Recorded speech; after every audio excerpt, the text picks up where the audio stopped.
యోగమి జీవించు ప్రజల నాలుకలయందు. ఇదొకటి.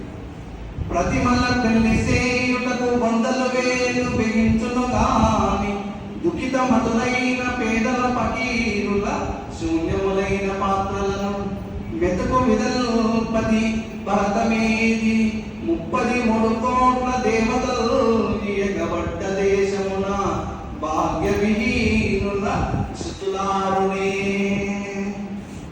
వాని తల మీద పుల్పిన పంకిలమును కడిగి కరణింపలేదయో గగనంద. వాని నైవేద్యము అంటూ పడదినాడు 3 మూర్తులకు కూడా కుడులేదు.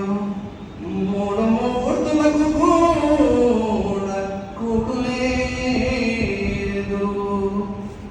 4 పడగలైన